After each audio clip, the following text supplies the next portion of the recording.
সরকার ফেব্রুয়ারির মধ্যে নির্বাচনের কথা বলেছেন। বাংলাদেশে নির্বাচন সবথেকে অবশ্যম্ভাবী ঘটনা। নির্বাচনের মধ্য দিয়ে এখানে ক্ষমতার হস্তান্তর করতে হবে এবং সেই নির্বাচন যেন ফ্যাসিবাদ বিরোধী সকল রাজনৈতিক পক্ষের অংশগ্রহণে হয়, একটা স্বচ্ছ সুন্দর সুষ্ঠু নির্বাচন যেন আয়োজিত হয়, সে ব্যাপারে আমরা সরকারের কাছে বারবার দাবি জানিয়েছি। নির্বাচন ফেব্রুয়ারিতে বা তার আগের যে কোনো সময় অনুষ্ঠিত হতে পারে, কিন্তু সেই নির্বাচনের ধরনটা কিরকম হবে সেটা আগে জাতির কাছে পরিষ্কার হওয়া প্রয়োজন। আমরা কি বিদ্যমান যে সংবিধান, সেই সংবিধানকে রেখে বহাল তবিয়তে রেখে যে সামনের নির্বাচন যদি আমরা অংশগ্রহণ করি, তাহলে বাংলাদেশে ওই সংবিধানের মধ্য দিয়ে আবার ফ্যাসিবাদ ফিরে আসার একটা সম্ভাবনার জায়গা রয়ে যাবে। এই কারণেই আমরা বলেছি যে সামনের যে নির্বাচন, সেই নির্বাচন জুলাই সনদের ভিত্তিতে হতে হবে। এই কারণে নতুন করে এলএফও করতে হবে, লিগ্যাল ফ্রেমওয়ার্ক অর্ডার করে। যদি আমরা সংবিধানের বিষয়টাতে নতুন সংবিধানের ব্যাপারে ঐক্যমত্যের ভিত্তিতে সামনে নির্বাচন আয়োজন হয়, তাহলে জাতীয় নাগরিক পার্টি যে কোনো সময় সেই নির্বাচনে অংশগ্রহণ করার জন্য প্রস্তুত।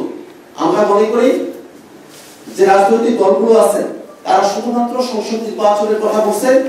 এর মধ্য দিয়ে আসলে সংস্কার যে প্রস্তাবনাগুলো আছে, সেগুলোকে পরের সংসদের কাছে ঠেলে দেওয়ার মধ্য দিয়ে সেগুলোকে বাস্তবায়ন করা হবে কি হবে না একটা অনিশ্চয়তার জায়গা তৈরি করছেন, যেটা 24-এর আকাঙ্ক্ষার সঙ্গে সম্পূর্ণভাবে বিপরীত দিকে একটা অবস্থানে রয়েছে। আমরা এই কারণেই নতুন সংবিধানের দাবি করছি। সরকার যে কোনো সময় নির্বাচন আয়োজন করতে পারে, সেটা ডিসেম্বরেও নির্বাচন আয়োজন করতে পারে যদি সেটা গণপরিষদ নির্বাচন হয়, এবং সেই নির্বাচনের মধ্য দিয়ে একটা নতুন সংবিধান জাতিকে উপহার দেওয়া সম্ভব হয়।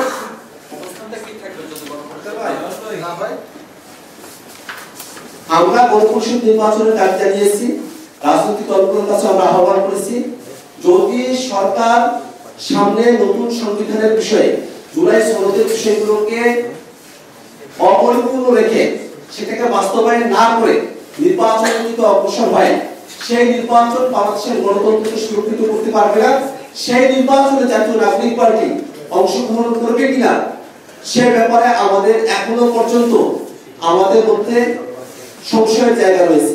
আমরা মনে করি যে বাংলাদেশে যে নির্বাচন আয়োজিত হবে, সেই নির্বাচনের মধ্য দিয়ে বাংলাদেশের মানুষ নতুন শাসনতান্ত্রিক কাঠামো পাবে।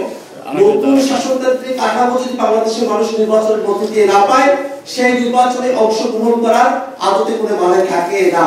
এই কারণে নতুন সংবিধানের জন্য গণপরিষদ নির্বাচন করে সেই নির্বাচনে বাংলাদেশের যারা জনপ্রতিনিধিরা আসবেন, তারা জুলাই সনদকে গাইডিং প্রিন্সিপাল হিসেবে নিয়ে সেই বিষয়গুলোকে টেক্সট আকারে সংবিধানে অন্তর্ভুক্ত করবেন, এবং তার মধ্য দিয়ে বাংলাদেশ ফ্যাসিবাদী কাঠামো থেকে উত্তরণ করবে, এবং সামনে বাংলাদেশে আর কোনো ফ্যাসিবাদ যাতে ফিরে না আসে সেই পথ বাংলাদেশে সুনির্দিষ্টভাবে সুনিশ্চিতভাবে প্রতিষ্ঠিত হবে। এই আশাবাদী আমরা রাখতে চাই।